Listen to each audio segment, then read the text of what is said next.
Las opiniones y comentarios vertidos en este programa no son responsabilidad de TV Azteca, sino de quien los emite.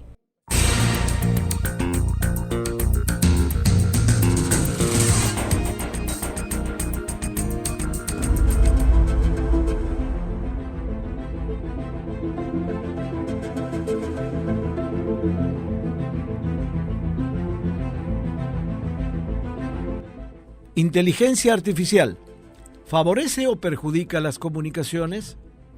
Bendecida por algunos y satanizadas por otros, la inteligencia artificial en las redes es cosa de todos los días. Son máquinas inteligentes que imitan las funciones cognitivas de los humanos y se asocian con otras mentes para percibir, razonar, aprender a resolver problemas y hasta jugar al ajedrez.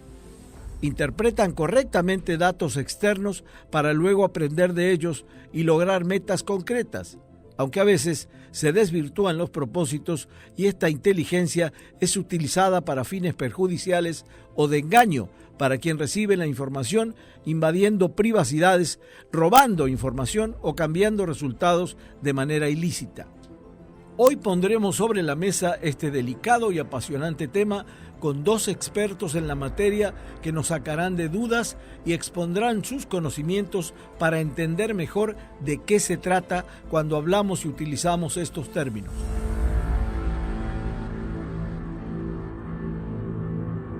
Buenas noches y bienvenidos a un nuevo programa donde pondremos sobre la mesa un tema de interés general. Este tema en especial fue pedido por ustedes, que abordemos ahora sí que este asunto de la inteligencia artificial que a todos nos trae complicados en algún momento porque no somos todos entendidos en la materia y por eso les trajimos hoy dos expertos para que nos saquen de muchas dudas. Mi compañera Carla, buenas noches. ¿Qué tal? Muy buenas noches. Como bien decías, José, un tema todavía enigmático que a muchos todavía les causa muchas preguntas, incluso en ocasiones un poco de miedo, ¿no? Pero como siempre tenemos los mejores invitados, los mejores expertos en estos temas y bueno, ahora es el turno de recibir a Natalie Medina Rodríguez. Gracias por estar con nosotros y también a Dani Dales Carvajal. Bienvenidos, gracias por estar con nosotros. Muchas gracias por invitarnos. Gracias por venir, ingeniero. ¿Eres ingeniero o ingeniera? Maestría, ingeniero y doctor. Ajá, sí. Y doctor. Bueno, gracias nuevamente por estar aquí. Y quisiera que nos expliquen de la manera, ni siquiera sucinta, sino explayada, cómo empieza este fenómeno que se conoce como inteligencia artificial. Es decir, ¿cuándo empieza? Porque tengo qué entendido, es exactamente, ¿no? ¿Y qué es? Claro.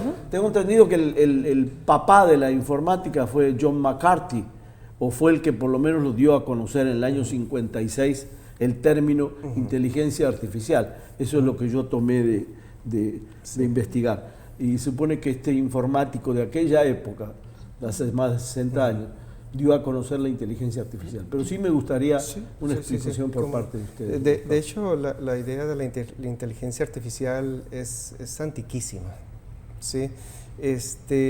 No en tanto en su implementación como la conocemos hoy en día, pero más en su concepción, ¿sí? Viene desde los cuentos griegos, wow. ¿sí?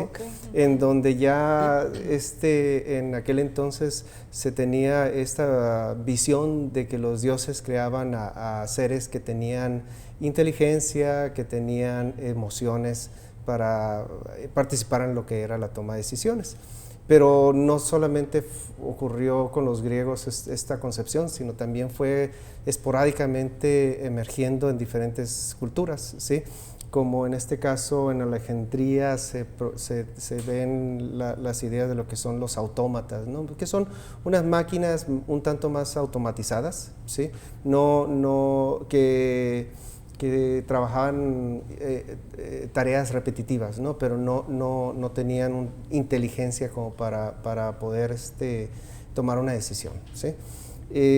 Luego también en el Medio Oriente ahí surgen lo que es la idea de una orquesta mecánica y en Praga el golem, ¿no? El famoso golem de barro que no era un ser humano, sino también era un ser con cierta inteligencia. Pero eso tiene que ver más, en el caso de los griegos, más con la mitología, pero en el hecho concreto de cómo consideraban ellos una inteligencia artificial, porque no real, no humana. Esa es la parte difícil, ¿no? Porque la inteligencia en sí, ni siquiera las personas hasta la fecha yo creo que lo entendemos bien. Claro, ¿sí? claro. Es algo muy, muy complejo de describir. Yo pienso que de manera progresiva la humanidad ha dado pasos pequeños para ir definiendo las condiciones que ahora sí nos han llevado a donde nos encontramos. Entonces, las contribuciones más fuertes han sido tanto en preparar las condiciones tecnológicas, ¿sí? Para tener el poder computacional para poder hacer trabajo pesado, que para nosotros como humanos es muy sencillo, ¿no? O sea, vemos algo y decimos, oh, es una cámara, oh, es una persona, pero para una máquina, ¿cómo lo hacemos? ¿Sí? Claro. Para lograr ese tipo de tareas, hoy en día necesitamos computadoras con capacidades de procesamiento muy, muy fuertes, ¿sí? Y también otra contribución que ha sentado, ahora sí que las bases para la inteligencia artificial son las teóricas, ¿sí? Y sin las contribuciones teóricas, aunque tengamos ahora sí que un Ferrari, una máquina poderosa, no podemos hacer gran cosa con ella, ¿sí? Y en términos teóricos, lo que han sido desde la creación del concepto de la lógica, ¿sí? Para poder tomar decisiones, después modelos proposicionales, así le llamamos nosotros. Vienen otras contribuciones como creo que una de las más importantes es el modelo neuronal, ¿sí? Y el modelo difuso, los modelos difusos que sirven para tomar decisiones no tanto absolutas como sí o no, sino más o menos, ¿no? Okay. Sí, porque las máquinas realmente no tendrían esa capacidad si no hay un modelo difuso, ¿sí? Modelo neuronal y modelo difuso. Digamos que tenemos la parte de lógica, tenemos que tener las máquinas que tengan capacidad de procesamiento bastante holgado, ¿no? Tenemos que tener la capacidad de tomar decisiones, que son los modelos lógicos. Tenemos que tomar decisiones que no sean absolutas, ¿sí? Le llamamos decisiones difusas, ¿sí? Okay. Y luego, razonadas vendría a ser. Para no ser blanco o negro, sino que tenga un razonamiento. Un razonamiento no absoluto, ¿no? Okay. Como sí, no, sino más o menos medio tibio. ¿Sí? Sí, como debe ser un razonamiento humano, que no debe ser absoluto nunca, debe ser intermedio, debe tener la capacidad de poder, aunque la polarización humana es cada vez peor en ese sentido, pero nos estamos mostrando muchos avances, pero sí la cuestión es poder reflexionar, claro. Sí, y bueno, son muchas aportaciones que se han ido dando, ¿no? Probablemente una de las que ahorita estamos experimentando con mayor intensidad es aquellas que se basan en lo que es el modelo neuronal, ¿no? De nuestro cerebro, vaya. Viene con la primera contribución de lo que fue algo que le llamamos el perceptrón, ¿sí? Que es simplemente una unidad donde tiene entradas, se hace una toma de decisiones, se genera una salida. Luego viene otra contribución que son los modelos bayesianos, que se utilizan para poder resolver problemas que todos los días vivimos, ¿no? Que son de clasificación. Eso es una mesa, eso es una silla, ¿sí?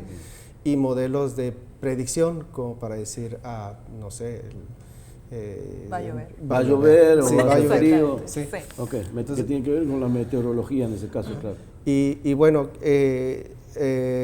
esos son como las bases, ¿sí? Y digamos que estuvieron adormecidas porque ha habido como periodos, ¿no? Periodos en donde cierta tecnología no estaba lista para su despliegue. ¿Sí? Entonces, mucha de la tecnología que estamos utilizando ahorita nosotros es vieja, de los 50, de los 40. Claro, ¿sí? Lo mismo ocurre con la medicina. Me explicaban el otro día, medicinas que van surgiendo a partir de un problema, como pasa ahora con el coronavirus, que están tratando de buscar una vacuna, pero hay medicinas que están creadas hace 30, 40 años, y uno, nunca te las recetaron, entonces para ti es una novedad, pero son medicinas que están creadas en los años 60 o 70, ¿no? Y esto yo creo que es más o menos de lo mismo. Y en los 80s, por ejemplo, se vio más fuerte lo que fueron los sistemas que le llamaron los sistemas expertos, ¿sí? Que realmente se fundamentaron en lo que fue la formalización de la lógica. Luego surgió lo que le llamamos el cálculo lambda y cosas de ese tipo, hasta que llegó y se creó una herramienta que fue Lisp, que no es más que lo que hace es que encadena ideas, por decirlo, ¿no? Para tomar una decisión. Entonces hubo un trabajo muy fuerte en ese periodo, en donde básicamente se quería modelar de una manera, por decir un tanto forzada, lo que era el expertise de una persona. ¿Sí? Entonces, digamos, iba una persona y luego decía, ¿cómo tomas decisiones tú, médico, no? ¿Sí? Pues yo lo que hago, receto, hago el diagnóstico y luego si veo A, B, C, entonces receto, ¿no? Y buscaba generalizar eso a través de proposiciones, así le llamamos, proposiciones lógicas, pero nunca funcionó. Entonces fueron como 10 años lo que se le metió a eso, pero no funcionó porque realmente nosotros como que no somos muy buenos en sí para capturar el conocimiento, ¿no? Sí, y no fue hasta que se dio este empujón en otra área de conocimiento, que fue el cómputo de alto desempeño, y empiezan a salir máquinas mucho más poderosas en términos de almacenamiento y capacidad de procesamiento, capacidad. Cuando ya dicen, las redes neuronales como que ya empiezan a encontrar aplicaciones más interesantes, ¿no? Y ahí está lo que se hizo en el área de teoría de juegos, que fue otra área que contribuyó en el área de cómputo, de la inteligencia artificial, y salen aplicaciones como la de, ¿cómo se llama? La del jugador de ajedrez, Deep Blue, por ejemplo. Okay. Sale Deep Blue, ¿sí? Y luego sale Watson, otros proyectos. Watson, que fue el que le ganó a los mejores jugadores de Jeopardy, que ya empezaban a integrar cosas como procesamiento de lenguaje natural y cosas de ese tipo, ¿sí? Y hoy en día las aplicaciones ya están por todos lados. Sí, claro. Pero, ¿qué alcance, porque todavía para muchos, a lo mejor para ustedes es más obvio, más claro, qué alcances tiene actualmente la inteligencia artificial y hasta qué podría llegar a ser? O sea, ¿en qué rubros puede estar introducida la inteligencia artificial? Sí, de hecho, uno de los objetivos principales de la inteligencia artificial ha sido el maximizar los objetivos y predispuestos, digamos, por los usuarios, ¿no? En este caso se dice que el humano es el ser experto en este sentido, entonces uno como experto en cierta área dice, bueno, yo quiero ahorrar energía eléctrica, ¿no? Entonces mi consumo ideal en mi empresa, por ejemplo, debe de ser de tanto, ¿no? Entonces un sistema que pueda aprender de los consumos que se están llevando en un periodo, digamos, predeterminado.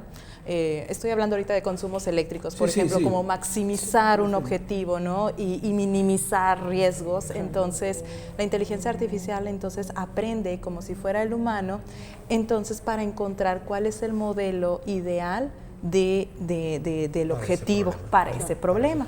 Entonces, los alcances de la inteligencia artificial son distintos. Los rubros, por ejemplo, con la llegada ahora de la industria 4.0 que vemos ya muy recientemente, que en donde decimos, Hablando en términos industriales, pues ahora se pretende que aparte de automatizar los procesos, porque una cosa es automatizar y una cosa es automatizar de manera inteligente. Entonces, cuando automatiza un proceso es de que va a seguir, digamos, un brazo robótico si mueve una pieza del punto A al punto B. Ajá, okay. Pero, ¿qué pasa si hay una perturbación, por ejemplo, entonces en donde el brazo tiene que actuar de manera inteligente para poder decir, yo tengo que llegar al punto B, por ejemplo, pero necesito pues tomar una decisión. Entonces la toma de decisiones, eso hace que piensen como humanos para que puedan entonces llegar al objetivo inicial. Por un imprevisto. Exactamente, claro. El imprevisto. Entonces la industria 4.0, por ejemplo, hablando en estos términos,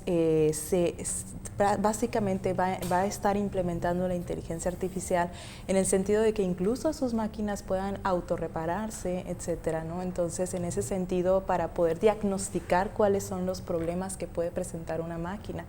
Y cuando hablo de la industria, pues es ahora sí que de todos los rubros, muy desde amplio, el sector agropecuario, sector de aeroespacial y automotriz, médico, ¿no? Entonces, ¿cómo fue que se llegó al término artificial? Precisamente fue por lograr estos objetivos mediante la computadora, por ejemplo, un procesador capaz de interpretar y ejecutar instrucciones con alto rendimiento, ¿no? Claro. Entonces, el poder llevar bastante información procesada, pues es lo que ha hecho que ahora el cómputo, ¿no? La tecnología ha avanzado tanto que hasta se requieren de programadores expertos para el hardware que ahora tenemos, ¿no? Claro, Entonces, esos son los alcances que tenemos. Y en cuestión, por ejemplo, de seguridad, es algo importantísimo lo que es el uso de esta inteligencia, porque, por ejemplo, si bien un ataque, por ejemplo, a una red o una infraestructura de red de alguna compañía,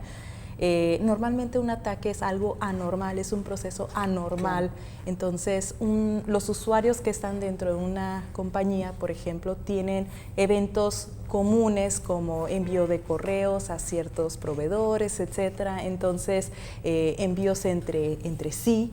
Pero cuando exista algo anormal, puede ser a lo mejor interpretado como un ataque. Entonces, el sistema de cómputo, en este caso el algoritmo que interpreta un patrón que ahora ya no es común, esto es lo que está haciendo. Y estos son los nuevos métodos para poder trabajar lo que es la parte de seguridad en las redes de una compañía, ¿no?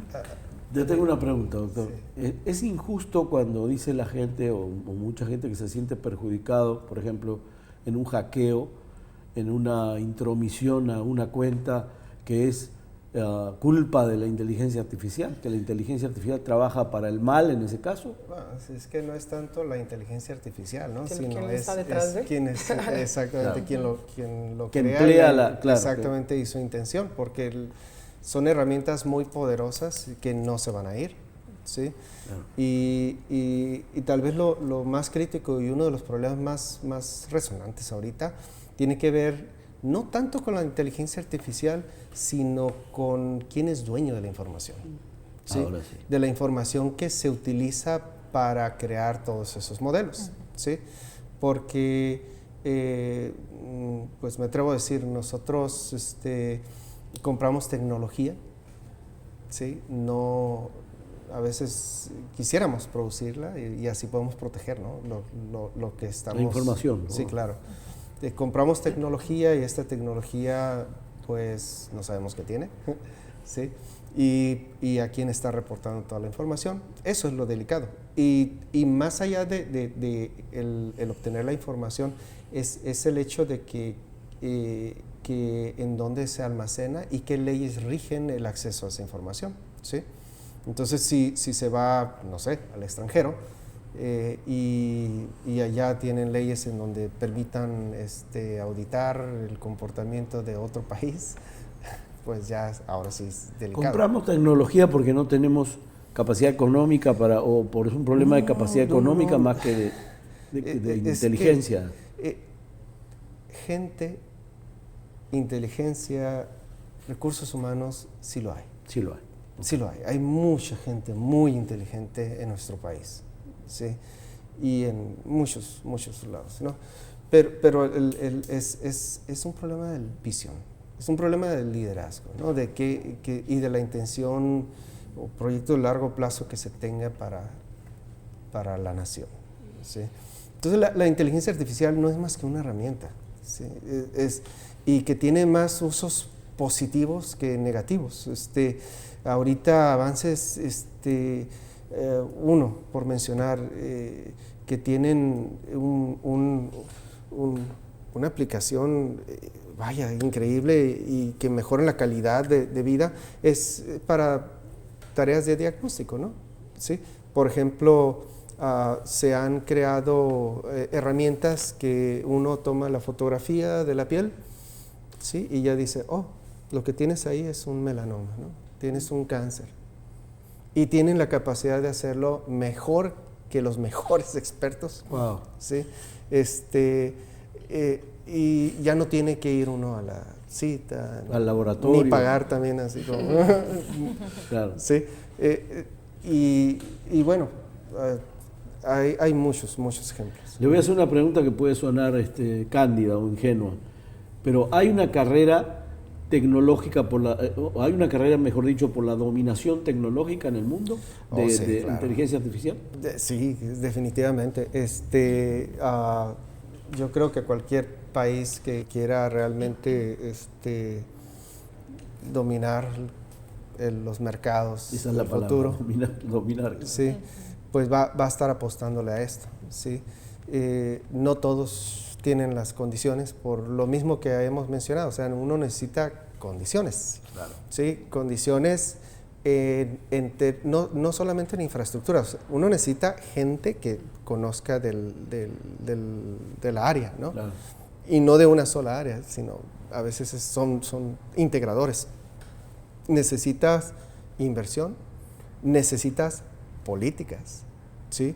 Políticas que no vayan tanto a crear un ecosistema en donde una vez ocurra una innovación exista una rebatinga, ¿no? Claro. Sino que exista un tanto más conciencia de decir, crece, ¿sí? Invierte para crecer, claro. Genera un bien, ¿no? Claro.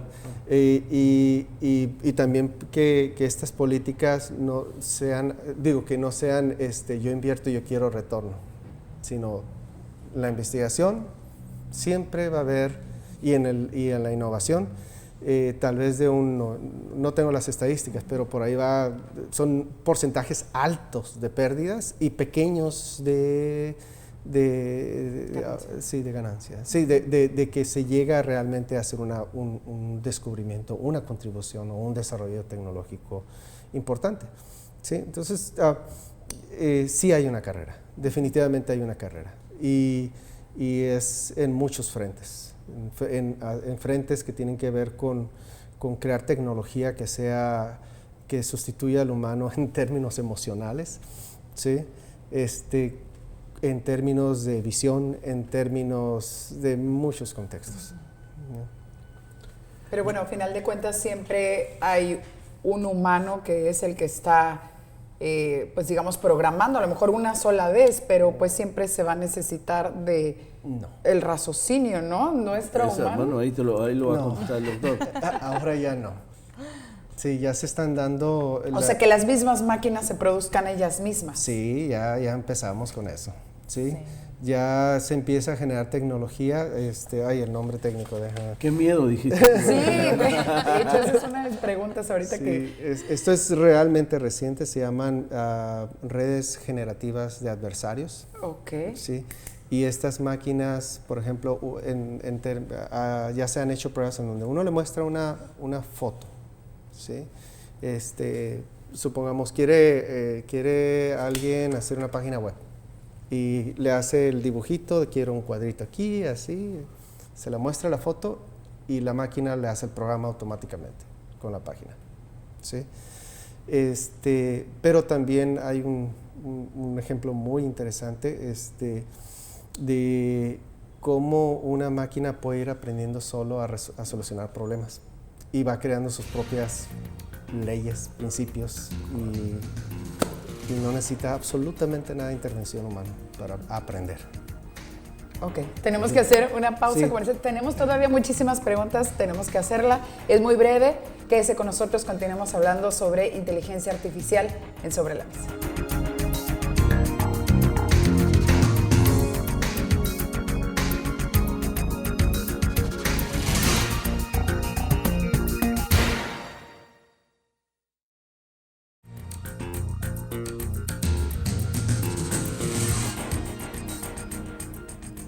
Gracias por continuar con nosotros en Sobre la Mesa, hablando sobre inteligencia artificial. Antes de ir al corte, estábamos hablando un poquito de que de repente causa miedo, ¿no? Y creo que lo hemos estado viendo desde los últimos años en muchas películas, en series, incluso ya que abordan este tema de la inteligencia artificial, que antes quizá veíamos muy lejano, que nos damos cuenta que pues ya estamos conviviendo con ella, ¿no? Pero causa casi siempre miedo o lo muestran como que tiene un desenlace negativo que no sería como bueno a la humanidad.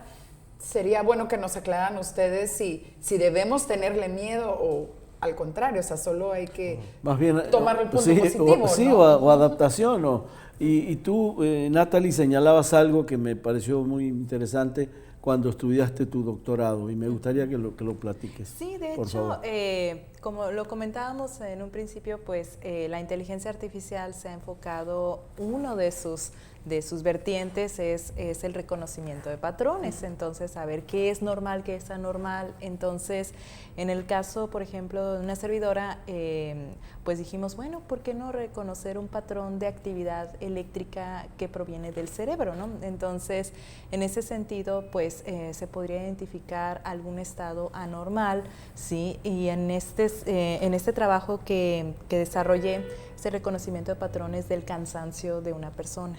Entonces, uno podría entonces interpretar esta actividad eléctrica del cerebro y poder entonces trabajar una serie de datos, una serie de experimentos para ver precisamente que el sistema aprenda de cuando una persona realmente está cansada, mentalmente, cognitivamente hablando, o si encuentra en un estado, digamos, normal, se le podría decir, ¿no? De alerta, etcétera. Entonces, estos trabajos de reconocimiento de patrones, pues no solamente son en señales electrofisiológicas, ¿no? Sino también pueden ser de audio, de video, etcétera. Entonces, es algo muy importante en estos temas, ¿no? de lo que es la inteligencia artificial, porque pues puede uno reconocer el patrón, ¿no? Entonces la idea es de que un sistema se vuelva experto para que cada vez que uno interprete una nueva señal, pues aprenda el sistema de que es algo normal la actividad eléctrica. Entonces si existiera una cuestión, un patrón distinto, entonces ahí es donde pues lanza la alerta, ¿no? Decir esto es anormal. Y entonces ahora sí los neurólogos, etcétera, pudieran tomar una interpretación más a fondo de lo que se está presentando. Doctor, usted señalaba hace un momento que era una herramienta más, o usó esa palabra. Sí. Bueno, que la inteligencia, ahora, bien utilizada es fantástica, y mal utilizada es muy perjudicial, también tiene sus problemas. Como toda tecnología que se ha creado en el mundo, ¿no? Como empezando, bueno, hay tantos ejemplos, la bomba atómica, ¿no? Sí, las armas nucleares. Sí hay usos un tanto negativos que empiezan a ocurrir, sobre todo en el contexto de falsificar identidades, ¿sí? Por ejemplo, como el agarrar caras reales y generar una que sea difícil, bueno, una nueva a partir de las caras reales, pero que tenga todas unas características únicas, ¿no? Que no pueda uno vincularla realmente con alguien, ¿no? Eso se puede hacer en términos de una cara o en términos de generar una voz que no exista. Y bueno, uno podría decir, no quiero dar ideas malas. No.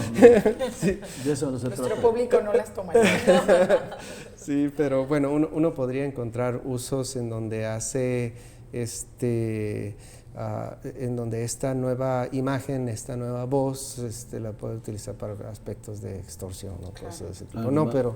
Claro, puede llegar hasta ese lado. Ahora, ¿es paranoia o es real? Y esta es una pregunta básica, de cuando nos dicen, ni siquiera el ojito del teléfono lo debes dejar destapado, cuando no lo estás usando, tápalo. ¿Es una paranoia o es real que pueden tomar información aunque el teléfono esté apagado o la televisión esté apagada? Bueno,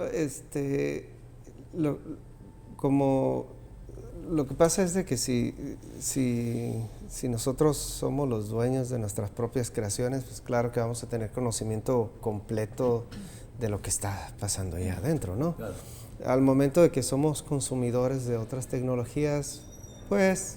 dependemos de ellas. Sí, y no sabemos realmente qué está pasando, ¿no? Claro. Pero como mencionaba hace un momento, no es la inteligencia artificial el problema, no es el hecho de que exista la capacidad de que nos puedan estar observando o no, ¿sí?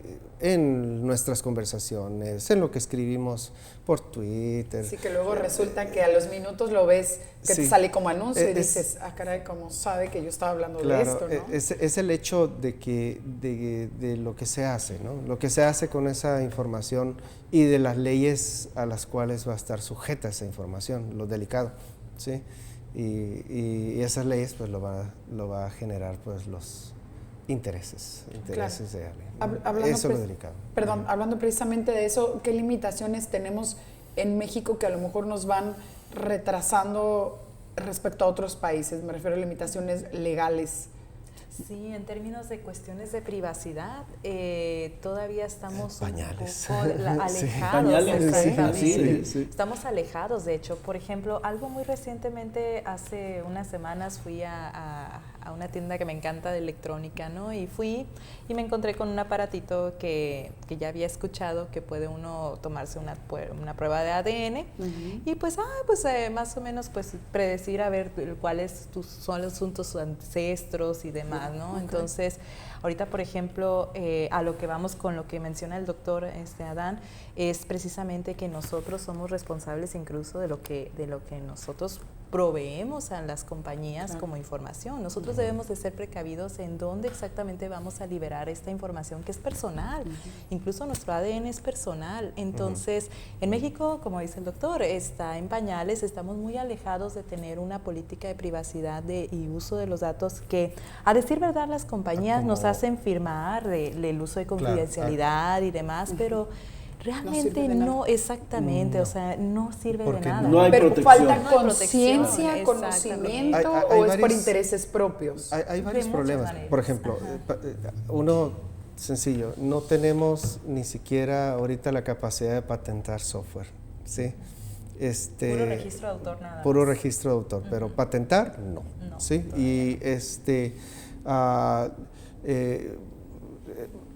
no, de nuevo, como no somos dueños, entonces X compañía, Y compañía, pues todo el mundo va a estar instrumentando información del comportamiento de los usuarios, ¿sí? Como también las leyes no buscan proteger a los usuarios aquí, a como lo hacen otros países. Por ejemplo, China sí lo hace. ¿Sí? ¿Protege al usuario? Oh, claro que sí. Ellos dicen, la información que generan mis ciudadanos se queda en China. ¿Sí? Okay. No sale y se va a las máquinas de compañía X allá. Si tú quieres esa información, pones tu compañía aquí. ¿Sí? México no tenemos eso. ¿Sí? Faltan instrumentos, ¿no? que protejan un poco más a los usuarios. Por ejemplo, en Europa acaba de salir una demanda a Apple hace poco, ¿sí? Porque no sé si se han dado cuenta, pero a veces los dispositivos como que cada determinado tiempo se van volviendo lentos y lentos. Claro, sí. Sí, bueno. Y que te hace que caigas en esta mercadotecnia de ir a comprar el más nuevo. Claro que sí. Y bueno, en ese sentido, no recuerdo qué instancia en la Unión Europea acaba de demandar a Apple, ¿sí? Claro. Porque en cada actualización alentaban a los teléfonos. Claro, sí. Claro. ¿sí? Entonces la obsolescencia es un hecho, ¿no? Claro. Más inmediata es un hecho. No necesariamente, no necesariamente, porque uno puede actualizar, pero la actualización significa que están arreglando un problema. Claro, supuestamente es para mejorar. Claro. Pero en este caso, si lo arreglas, se supone que tienes que crear una solución mucho mejor, más rápido, más eficiente. Entonces no se debería calentar. Claro. ¿Sí? Por eso digo, ¿queda obsoleto un aparato o está No, el está aparato pendiente? puede No, permanecer. el aparato puede funcionar, pero obsoleto me refiero a la obsolescencia en cuanto a no tiene la rapidez que deseamos. Más que nada ya no hay apoyo de parte de la compañía, en este caso de las firmas de software, por ejemplo, ya no le da la actualización, exactamente. Entonces uno se queda en ese sentido obsoleto por decir, uy, yo ya tengo que cambiar mi computadora porque el nuevo sistema operativo ya no me permite ni siquiera prender mi máquina, ¿no? Entonces a ese momento llega uno, la persona, de tener que adquirir un nuevo producto porque el aparato sigue funcionando, pero lo que es el hardware, los fierros siguen funcionando y la electrónica, pero el software es lo que hace que en estas instalaciones de las actualizaciones, pues hace que ya definitivamente pare por completo la funcionalidad. Entonces eso nos lleva a un efecto de consumismo, ¿no? Sí. Y regresando a la pregunta anterior, las condiciones. Sí, las condiciones, nosotros necesitamos una industria de semiconductores, para empezar, ¿sí? De México, ¿sí? Y con ello, pues vamos a producir nuestra propia tecnología base. Necesitamos otra industria de software, le llamamos de software base, ¿sí? Que genere los sistemas operativos y todo lo que se requiera para administrar la arquitectura. Y ya después de ahí ya empezamos a tener independencia, realmente. Sí, es como nosotros en las clases que impartimos, pues a nosotros a los estudiantes les mostramos cómo trabaja un procesador, cómo trabaja esto, con la finalidad de que ellos incluso pudieran diseñar su propio procesador que sea competitivo en el mercado. Pero en México, pues lamentablemente por lo pronto no tenemos esa industria en la que nosotros podamos llevar un diseño propio y poderlo fabricar. Pero tendrían que irse a otro país. Exactamente. Exactamente, pero sí hay recursos humanos. Exacto. Sí hay recursos humanos que son capaces. Consuela, doctor. Sí. Hay recurso humano. Es por eso que existen lo llamado fuga de cerebros, ¿no? Claro, que sobre van todo a en otro estos lugar. temas, ¿no? Exacto, Sí, porque tenemos talento. México tiene talento, como menciona el doctor, ¿no? Es muy evidente que hay talento. Lo único que se necesitaría es más apoyo en la infraestructura para poder posicionarnos como una potencia en el sentido, en el ámbito tecnológico, para poder, digamos que ahora sí competir en el mercado. Y a lo mejor esta competencia pudiera ser, ahora sí, te vendo un producto que a lo mejor te va a durar más años que lo que nos están vendiendo las otras compañías. Y las otras pues ya les va a pesar porque pues se puede ir abajo en ese sentido. Inteligencia artificial le tenemos que seguir apostando. Exacto. O sea, no lo tenemos que ver como un instrumento dañino. Sí, ¿no? claro. Sino de progreso. Sí, pero eso sí, tenemos que, está más que comprobado que está metido en la cotidianeidad. Es decir, desde la guía cuando vamos manejando, que ponemos doble a la derecha y desde ese robotito hasta Alexa o hasta todo lo que nos sigue impresionando, ¿no? Que un aparatito te empieza a decir. Ahora, la cuestión es qué información le damos, o como tú señalabas recién para el ADN, es decir, yo me saco, si tengo curiosidad voy con un médico para que me haga un ADN o consulto a una máquina. Si consulto a una máquina, ya mi ADN no es privado, ya pasó a manos de... Esa es un poco la ese es el conclusión. sentido de responsabilidad que los consumidores o usuarios como nosotros realmente tenemos la responsabilidad de saber a quién le damos la información. Es evidente que, y en dónde exactamente, porque por ejemplo lo más cotidiano que ha sucedido es las redes sociales. Desde el momento que dicen estoy comiendo y le toman foto al alimento, ¿no? Y estoy comiendo en tal restaurante, ya estamos diciendo qué estamos haciendo comúnmente. Entonces hay personas que comparten incluso pues la actividad. Yo estoy impresionado con eso porque hay gente se sube al avión Exacto. y dice o se está en un carro y manda un video de dónde está con su familia. Sí, no. Y eso es información, exacto. Y es que luego los hace información vulnerables, exactamente. Eso es lo que dice Carla, o sea, la vulnerabilidad está dada en nosotros mismos. Claro. Así es. Sin no dar el recorrido por dónde ando, Claro. ¿cuál es el afán? Por eso, por ejemplo, las redes sociales que hacen uso de la inteligencia artificial, precisamente, hay que saberlas usar para beneficio de nosotros y no para perjudicarnos en el sentido de seguridad, porque si nosotros empezamos a publicar fotos de nuestra familia, de nuestros hijos, digamos a temprana edad, quedamos vulnerables porque pues esa información queda abierta, ¿no? Entonces, uno debe de ser capaz de utilizar las redes sociales para comunicarnos, para lo que fue hecho con la finalidad de interconectarnos con una persona en otro país, ¿no? Entonces, es responsabilidad de cada uno. Y como lo mencioné hace un momento, proyectos, por ejemplo, tenemos este compañero muy interesante y que son muy positivos los proyectos por ejemplo, escanear los carros. Sí, para poder detectar si han cambiado la geometría del carro y están pasando armas o están pasando personas. Sí, esa es otra aplicación de proyectos en el área de la inteligencia artificial y que ya han salvado vidas. Sí, ya han detectado explosivos, en muchas ubicaciones. Entonces, no es de que le tengamos que tener miedo, sino hay que encontrar las aplicaciones que sean útiles, de impacto, ¿sí?, para la sociedad y que sean útiles. Esa es la invitación más que nada que a mí me gustaría hacer. ¿Sí? Okay. Yo te tenía una pregunta, doctor, cuando digo la inteligencia artificial es programada por humanos, un poco lo que señalaba Carla, pero tú le contestaste, no, pero no tanto.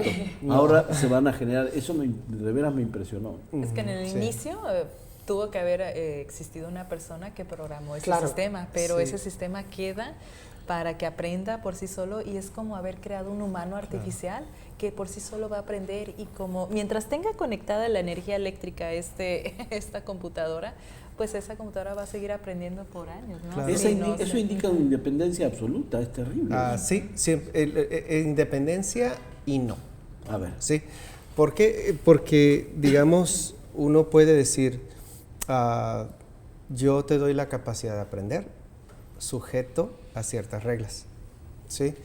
Como, ¿cómo se llaman las reglas estas de...? Las leyes de la robótica de Isaac Asimov. De Isaac Asimov, ¿no? En donde son tres leyes.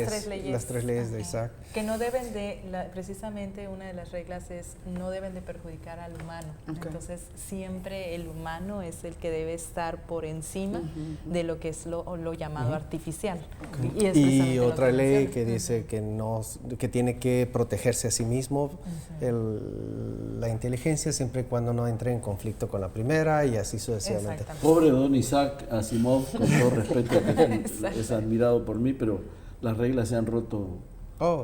Claro, las reglas siempre van a estar para que se rompan. Lamentablemente. Sí, pero al final esa es la idea y las instituciones educativas que fomentan la enseñanza de la inteligencia artificial, pues precisamente se basan en la ética de esa cultura que vivimos, ¿no? Entonces la ética es prácticamente trabajar que el humano es importante para ahora sí que nuestro mundo, ¿no? ¿Cómo vive un niño, doctor y Natalie, cómo vive un niño hoy de los 10 a los 14 años o de los 9 a los 14 años esta inteligencia artificial? ¿Qué es para él la inteligencia artificial a diferencia de nosotros, los adultos? Para ellos yo pienso que, claro, es una percepción, ellos no la notan, ¿no? No la notan. Están inmersos en la tecnología. Nacieron con la inteligencia artificial. Sí, la interacción lo van a considerar como algo cotidiano. Exacto. De hecho, algo que me llama mucho la atención es de que muchas amistades y demás dicen, se impresionan de que el niño ya pudo prender el aparato. Qué inteligente. ¿No? Qué inteligente es el niño por prender el aparato y poner el video, etcétera. Claro. No, es más bien qué tan inteligente es el aparato para hacer que la experiencia de usuario sea más fácil. Además la mente de un niño, como el chiste viejo que decían que había venido alguien de Estados Unidos y dice, los niños de chiquitos hablan bien inglés. Bueno, aquí estamos en la misma. Los niños, ¿cómo no van a manejar un aparato si nacieron con los aparatos? Claro. Eso es una verdad. Sí, y de hecho el nacer con los aparatos, pues para ellos es ahora su interacción social básicamente se ve un poco distinta a como otras generaciones la vivieron. Porque es lo más recomendable y hay estudios, es de que no se expongan tanto los niños a los aparatos.